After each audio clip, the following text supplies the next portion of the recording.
What if you could take that risk, make that change, reach that goal, live your best life? Welcome to another episode of the What If You Could podcast, where we get together with amazing experts and everyday people who share challenges, encourage healing, and explore the possibilities that life has to offer. I'm your host, Gary Scott, and I'm excited that you're along for the ride. Welcome back to What If You Could. She was always the entrepreneur, the early days of getting started and hitting the wall. But before we get to it, thank you again for listening, watching, and just being here with us. And please, no matter which platform you're listening on, it would mean the world to us if you liked, share, subscribed, or just gave us your feedback on the content and the amazing guests that we are sharing. So thank you again. Welcome back to What If You Could with Tracy Jepson. There you go. Well, good morning, and good evening, and good afternoon, or wherever you are today in the world. And I just want to welcome everyone to another episode of What If You Could, and basically our podcast about possibilities, which are endless. And my guest today is proof of that. We have the amazing Tracy Jepson with us, and I'm just going to go and read her bio real quick. I want you to know who we're playing with today. So, Tracy, if you allow me real quick, Tracy Jepson is a multifaceted entrepreneur, acclaimed business consultant, and the visionary CEO behind several successful ventures. With a dynamic leadership style, she has transformed her humble bookkeeping practice into a global account services firm known as Cantex. We'll talk about that one soon. Cantex Financial. In addition to her financial prowess, Tracy is a prominent national speaker, adept business coach, and the proud recipient of the 2021 Outstanding Woman-Owned Business Award from the Greater Topeka Partnership. Congratulations, outstanding. Tracy's diverse portfolio of businesses includes flying fish, swim, and scuba, a venture focused on aquatic education, and a real estate portfolio that underscores her investment acumen. She was also the driving force behind the Lux Wellness Studio, creating to holistic well-being. Currently, Tracy is channeling her entrepreneurial spirit into commercial real estate development project, a testament to her commitment to innovation and community growth. Beyond her professional success, Tracy is deeply involved in community betterment, actively participating in organizations such as Leadership Greater Topeka, the Mosaic Partnership Program, Junior League of Topeka, and many more. With a career that spans finance, education, real estate, and wellness, Tracy's journey exemplifies a remarkable blend of business acumen, community commitment, and a genuine passion for enriching lives.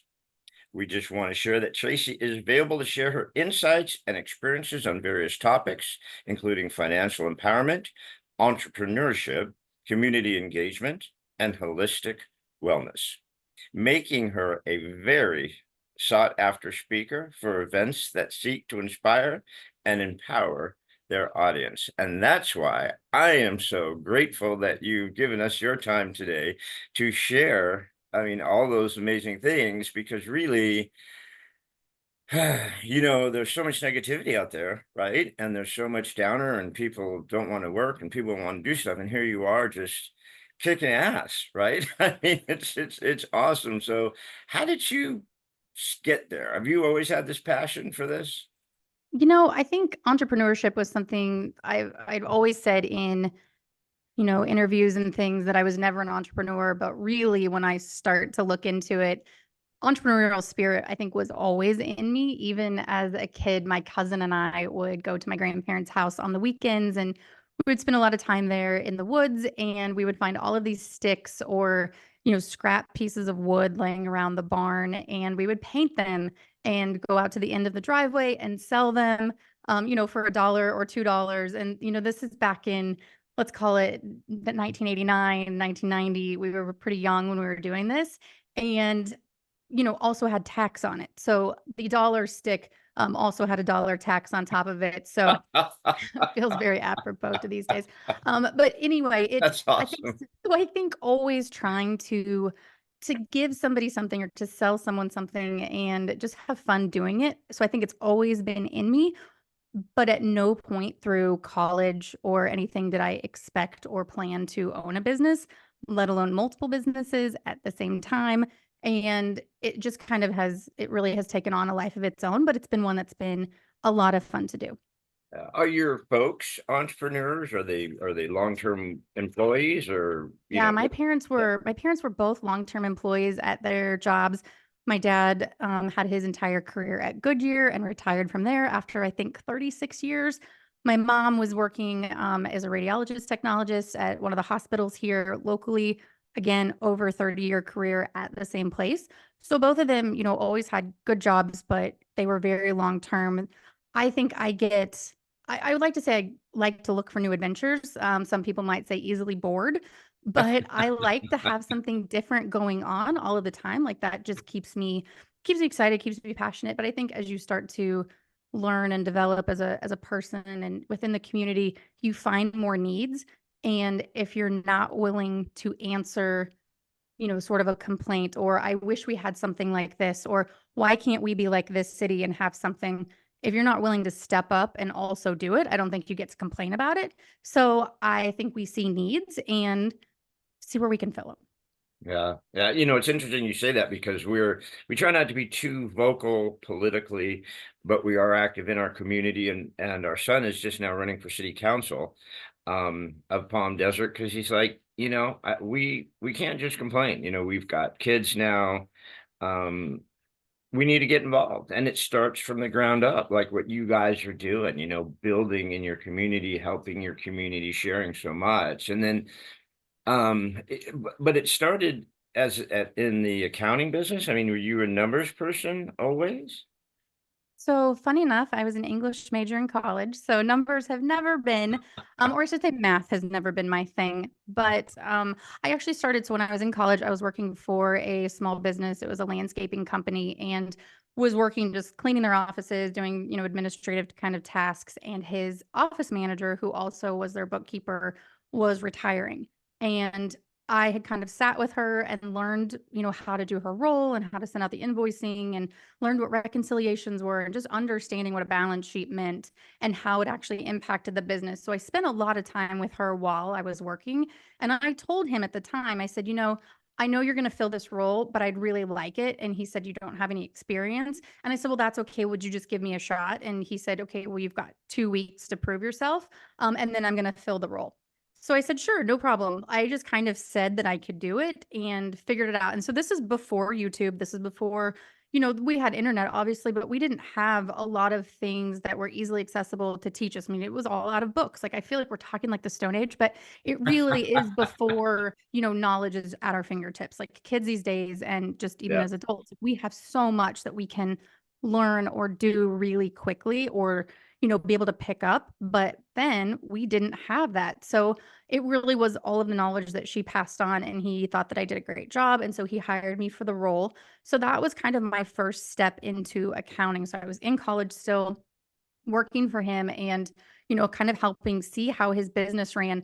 But at the same time, and I realize it now and didn't really at the time, but it wasn't just about numbers and it wasn't about a balance sheet. It was about how was he able to bring on new employees? What did he really need financially in his company in order to take home more money? He at one time kept taking money out of the company, and I just asked him, it was probably really rude at the time, but I just asked him, I said, why don't you pay yourself more? And he's like, well, I don't know if I can, because it was just these really random draws and that kind of thing coming out. And all of that sort of stuck with me. I thought, interesting. So I moved away from Manhattan after I was at K-State, and This was the Manhattan, New next York? Manhattan, Kansas, the Little Oh, Apple. Manhattan, Kansas. Okay, I was gonna say, where did New York come from? Wait a minute, I missed a No, step. no, we're the Little Apple where Kansas State University is, and that's where I went to school. And Nice. when I moved away and I got my next or first quote real job, I was working for another small business owner doing their bookkeeping and accounting, and it was a husband and wife who they ran like sister companies. One was a trucking company and one was a fertilizer company. And the dynamic between the two of them and the fights about money, and then just the challenges of, buying new equipment or hiring decisions, like all of those conversations that in general most people don't get to hear. I heard all of them, and I heard it from her side and I heard it from his side and I heard it from behind doors, when they were getting into arguments or whatever at the office. And so I really started to understand the impact of small business on families and how personal small business really is. And again, knowing the numbers and understanding how their business worked, all of this arguing made sense. Like they weren't making a lot of money. They had revenue, tons of revenue coming in, but it was all going way out in excess spending, just, kind of things. And again, absorbing all of this stuff. So fast forward, my husband and I got married, and we started going through Dave Ramsey's program to get out of debt. I still had some student loans to take care of, car payment, just one day, I've told this story a million times. I just started like crying in the closet because we couldn't pay off our credit card in full like we had done every month. Points, right? Everybody wants points on their credit card. And we were the same way, except for we no longer could just automatically pay off the balance. And I didn't know where we had gone wrong. I had a wonderful job. He had a really good job, but somehow we weren't making the connection financially. So we started going through Dave's program, got out of debt. And while we were doing that, if you're not familiar with his program, it's, go get a side gig, start earning money, selling whatever you have, not eating at restaurants. I took on a second job that really took away time from our family. And so I said, I really need to be able to do something from home. And I put an ad on Craigslist, which wouldn't do that today, but I did it then. This is a little over 10 years ago. Put an ad on Craigslist for anybody needing bookkeeping. I knew that that's what I did at my role for the nonprofit that I worked for.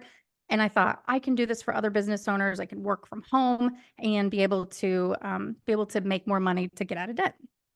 So like 24 hours later, I had 3 clients and was doing books. And in about 6 months, I was able to replace my full-time income, and we paid off all of our debt in the process. So the company just boomed really, really quickly, which led to horrific burnout, horrible marriage, like just all kinds of problems that now debt wasn't the problem, Yeah. but everything else was. It was kind of a disaster. And so just learning, entrepreneurially about boundaries and that kind of thing, that's what I like to teach my clients now. So they might come to me for numbers or cash flow problems or something, but generally we connect it back to a much more personal topic. Those fights that my old bosses used to have remind me of conversations that business partners have or that kind of thing. So it's been this kind of like natural progression from just bookkeeping to now actual advisory and cash flow planning for people and coaching. So coaching business owners, even if they don't need their books done, but coaching them really how to have a successful and profitable business. Well, I think, there's so much there to what you said, but I think one of the biggest challenges that people do not realize, and that small business, not only are they the engine for the whole country, but the actual, besides the money challenges, the actual stresses that it puts on the family. I mean, I've been a broker, a real estate broker for 34 years. My past wife worked with me. The kids would come into the office. I mean, it was a family business, right? I mean, it was, as we grew and added agents and assistants and things like that. But now you take on that heartache of, wow, now I'm responsible for that person's livelihood. Yeah. When you kind of casually take on employees, like, oh, we need to grow, so let's take on employees. But then all of a sudden it's like, wait a minute, my payroll is their livelihood. Mm-hmm. And it creates a whole nother mindset of, wait a minute, this is a lot more than just trying to build and grow and grow and grow and build and money, right? I mean, there's so much more to it, the emotional side to it. So it's interesting that you are not only helping people with the numbers, but counseling them and coaching them on, hey, this is the stuff that's even deeper than the numbers. And that's awesome. Good for you on that. Yeah. And I even had a friend who owns a business called me the other day, and he said, hey, I've got one of my employees who keeps coming to me asking for advances. Do you do any personal finance coaching? And I told him that I would, and that I'm going to help this couple, try to see where they are financially and why they can't make ends meet, because I know what that stress feels like. I know what that pain in a marriage can be if you aren't financially stable, whether you are an entrepreneur or whether you have a W-2 job. Like if you can't make the numbers work, like that is one of the biggest reasons that marriages end, is simply because of finance and money troubles. Yeah. Yeah, I mean, I think it's like 70% of marriages that fail because of money and finances and the stresses. And it usually comes down to, like you said, it's many times it's not a lack of income. It's the mismanagement of that. So the fact that you've taken that on is huge for you. And then from there though, this growth. I mean, I love the wellness deal. I Yes. love that because I'm a kind of a health freak myself. Hmm. I love self-care. I love wellness. But you went from the accounting to scuba business. Yeah. Um, It's how did which is an awkward transition in most people's mind, right? Like well, how did we considering go? you're in Kansas, yeah. There's So there's that little that. thing. There's that little fact as well. We were going on a friends trip for Thanksgiving. We were going to go down to Cozumel, and a couple of people of the group were going to go scuba diving because they were divers. And I thought, man, that sounds like fun. And never in my life had I even contemplated scuba diving. And this is in 2021, mind you. So had never even contemplated scuba diving, didn't know what it was. I thought, well, what, let's do that. And so I asked my husband, I said, hey, let's go Wait. get certified. This was just 2021? It was. Yeah. So it's, so 3 years later, here we are. So you Yeah. can say it escalated very quickly. But when I I'm sensing a pattern here with you. I'm sensing things kind of blow up quickly with you in a good way, In right? a good way. Yeah, I definitely don't hesitate to act. That is for sure. That's But awesome. yeah, my husband didn't want to get certified. He doesn't love swimming for one thing, and the thought of scuba diving kind of panics him and freaks him out, like even to this day talking about it. So that's fine. There's some people who are really into it and some that aren't. But the first time, and you're a diver and this is how we met, but the first time I was underwater in my pool session, my brain was quiet for the first time. And Gary, when that happens to somebody whose mind is like mine, it's running 1,000 miles an hour. All I'm thinking and hearing is emails and text messages and questions from kids and family and all these things. To have that peace and quiet, like it was almost scary. But then I thought, this is the best feeling in the entire world. And I need to do it forever. And also, so does everyone else. And it was that was the very first time I'd done all my online and classroom work. And it was the first pool session and the first dive in the pool that feeling overcame me. And I called a friend, now my business partner, that afternoon. And I said, hey, have you ever thought about opening up a dive shop? And he's like, in Kansas? And I said, yes. And he's like, during the pandemic? And I said, yes. And he's like, no, I was thinking like Cozumel or Mexico, like in retirement. And I'm like, no, no, no, like we don't have time for that. Like now. And he's like, sure, why not? And it wasn't 2 weeks later. I didn't even have my open water checkout dives done. And we had a lease on a space, and we were starting to get manufacturer contracts so that way we could get in gear. That is not, It and this all came from a pool dive. A pool, yeah, from one pool You dive. hadn't And been then in the obviously I ocean. finished my referral diver at that point, but had not been in the ocean, had not been in a lake. And honestly, had I been in the lake that I actually did my open water checkout dives where I had about 6 inches of visibility, I might have rethought it Yeah. because at that point it was not calming or exciting. Like it was terrible. But it was still a feeling that I knew I wanted to capture. And I think, going from accounting to scuba diving, people are like, oh, why would you do that? I think the one thing that I really, really screwed up early on in my career of being an entrepreneur was getting burned out and not making time for myself and not making time for fun activities, for travel, for things that bring me joy and peace. And a lot of entrepreneurs do that. And so I also wanted to make this intentional for not only, letting other people have that wonderful kind of aha moment that I had, but it would put me in a position that I would get to go dive and that I would get to go, on these trips and meet new people and be able to share that feeling. So it wasn't so much that we needed a dive shop in Topeka. I wanted to be able to share that calm, wonderful feeling that you get underwater, that excitement with others who might also be burned out or who might also not give time for their self-care. So it really, while it sounds just wildly, opposite ends of the spectrum from accounting to diving, really it was just my progression of saying, I'm going to be intentional about my time. And that being said, I mean, how many times do you counsel and coach or just take on a business for your accounting service where you could see, hey man, you're a train wreck. I mean, the writing's on the wall. I mean, you're burning candles at both ends. Your marriage is suffering. Maybe you're drinking. I mean, maybe there are things that are going on because the business is just kicking your butt, right? And so your business is successful. So if you let this fail because the time management and the self care isn't there, then you've missed out on such a great opportunity. And it's so sad because you had Yeah. everything you needed business wise. Now let's Mhm. step back and let's do the self care and let's take care of you so that you can just continue with the business, right? I mean, and so Yeah. you're incorporating that, which is freaking awesome. That's Yeah. amazing. So that is really, I mean, so that was the progression to the dive shop. But then again, now I'm running two businesses. You asked where Cantex came from earlier. So at one point, I actually brought on a business partner to my accounting practice. He had worked for me as a contractor, and I really enjoyed him, and we worked really awesome together. And he wanted to own his own business. He didn't want to come on as an employee. So I made him a deal and brought him on as a partner. I live in Kansas. He lived in Texas, hence the name Cantex. So That's it's where we not got any. that's where we got Cantex Financial. Yeah, that's where we got it. It's Got it. super creative, but that's where we were. About a year later, I actually removed him from my business because I realized it was not a great solution. My clients weren't thrilled.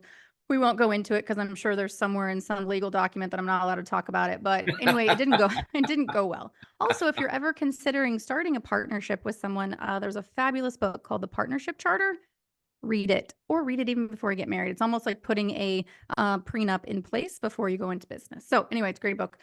But so I got rid of him from the business, and so then again, two businesses, burned out, like crazy stuff going on. I was gaining weight. I was drinking all the time. I was unhappy in my marriage. I was unhappy just as an individual. Like, we did fun things, and from the outside, it probably looked like I had a lot going on, but inside, I just felt lost and destroyed. Like, I didn't feel like myself. I didn't enjoy even being with myself. Like, I didn't like my own thoughts. I was super lethargic. Like, my hormones were all over the place. Like, the cortisol levels in my body were insane. Something had to give. And so I kind of started looking into, you go down the Instagram rabbit hole, right? Of what starts now popping up on your feed. Cause it's like, you look at one thing, you're going to, get all the recommendations for everything else.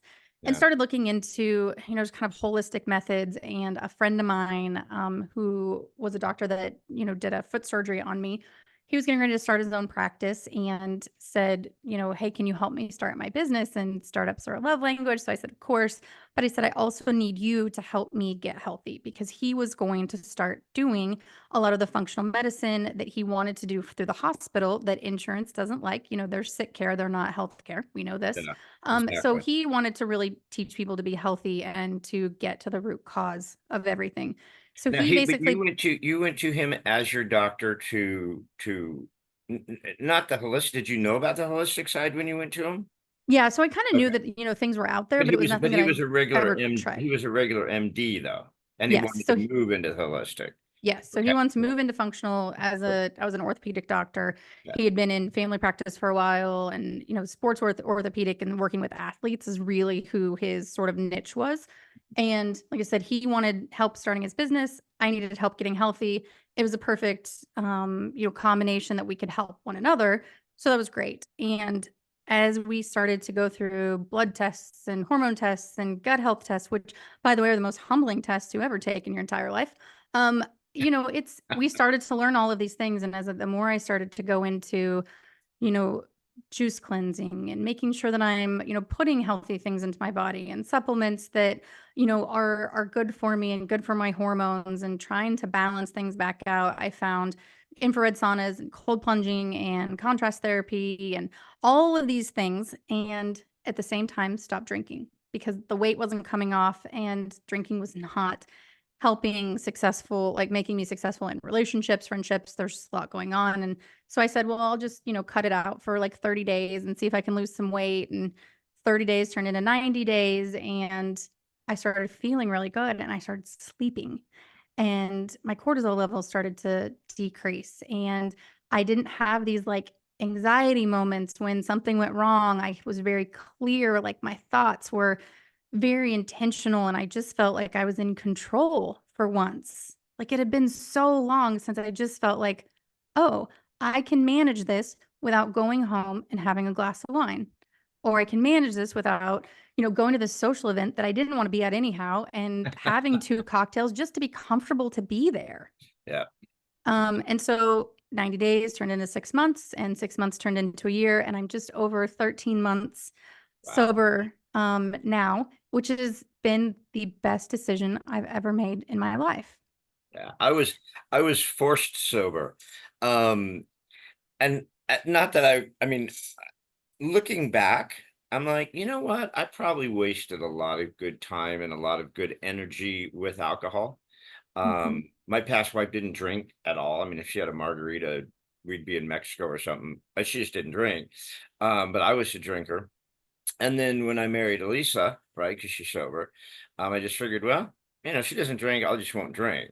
She's like, you don't have to do that. She's like, you can have a drink. I don't care. I just don't want to be around someone who's a sloppy drunk or whatever. So I just stopped drinking just to kind of hang out with her. And it really is a life-changing thing. You're a lot younger than me, but so I had a good 40 years of drinking under my belt. And we could tie some on. And, especially like you guys, I loved my wine. I was actually a sommelier at one time, and so I knew my wines really well. So I Mhm. always prided myself on that. But yeah, it's a big step when you clear that. You get that sugar out, you get the toxins out, you get the sulfites out. You're clearing your body. So, good for you. It's a big step. It's a big step because socially, even drinking is just like freaking everywhere, right? Socially, it was probably the most difficult thing. So I feel like while inside and mentally and physically, I was becoming the best version of me. The outside of that, the external factors were my phone stopped ringing. Like once sort of like word got out, that I wasn't drinking, Hmm. invitations stopped, or people thought they couldn't invite me to an outing or a social thing because if they were going to be drinking, they didn't want me to feel bad. But what they didn't realize is like, I don't care what other people are out doing. Like, my focus is myself and my best care for me. Yeah. And it was a very lonely, extremely lonely, challenging time because I thought, man, I've never felt better and I've never been happier. And now the people who I wanted to hang out with, they were not anywhere to be found. And so I've also, learned maybe those aren't people that I should have been hanging out with, or maybe those aren't my people. And it's amazing. And you've probably experienced this, even if you were, forced into it kind of thing, but you start to gravitate towards people who do share similar experience and who also don't want that. And it's been really interesting that I've started to share this story. Like at first I didn't tell anybody that I, really didn't tell anybody that I wasn't drinking, but I share it very publicly now. And, I'm trying to create this sort of like professional sober movement because I do think that we're going to look at alcohol like cigarettes very soon. Like I think that shift is coming. But people have now started to come to me and say, "Hey, I know you don't drink and I don't want to either, or I'd like to know how you did it, or I want to, I want to do this, but I'm worried what other people are going to say. How did you go through that?" And I'm very clear with people that, it can be while it's life-changing and while it's still the greatest thing I've ever done, like there's a period of transition that you go through as a person that is a very it's kind of sad. Like, and I don't think people talk about that part of it, but it's definitely a thing. Well, it's weird because, like I said, the drinking is so prominent in our society, right? I mean, it's let's go grab a drink, let's have a drink there. And for me, it was mostly habit because, like, I love to cook. So for Mhm. me, it would be like, okay, come home, open a bottle of wine, start decide what I'm going to cook for dinner, have a glass of wine while I'm cooking, have a glass of wine dinner, or get up to the cabin. It's like, oh, grab a beer or open up, wine or whatever. So, it's so much of a habit too, just something that you just did as a function. But it's interesting how uncomfortable people are when they find out you don't drink anymore, especially me, because it's like, I was life the party drinker type of guy, right? Or I knew my wines, or I have people, but so it's like it was uncomfortable. I'm like, dude, why are you uncomfortable about this? I'm just not drinking. It's just like, I didn't lose my arm. I mean, it's just like we could still hang out and do whatever, but it's like this uncomfortableness. And a lot of times I realized, well, people were in their little mind going, well, maybe I've got a little bit of a challenge with this, right? And so I Yes. don't want to face that. And you've exposed that for me because you're still the life of the party. I'm no different now sober than I was drinking, right? I'm just as stupid as I was. So people see that and they're like, but I don't want to give it up. And maybe, you know what I mean? You've probably Hmm. experienced that where Oh people are yeah. like, got a little Yeah, thing. or when they ask you, which is incredibly rude and weird, they'll say, "Well, why aren't you drinking?" And I want to ask them, "Why are you drinking? What benefit are you getting out of it?" And when you start to, like, I don't do it in a combative way, but when you do start to ask people and have that conversation, like I said, I love sharing the fact that I'm sober. Like, I could scream it from the rooftops because I feel so good with it. But Mhm. when you really start talking to people and I say, "Why do you do it? What benefit does it get you?" And, they'll say it's relaxing or whatever. And I'll be like, I'm relaxed now knowing that I can get home and that Yeah. I don't have to worry about who's going to drive my car or getting a taxi, or like there's a lot of anxiety, I think, that even comes in drinking. And I think a lot of people just even rely on it for, social anxiety, that kind of thing. And also just realizing that they're hanging out with people that they now have to drink to be around.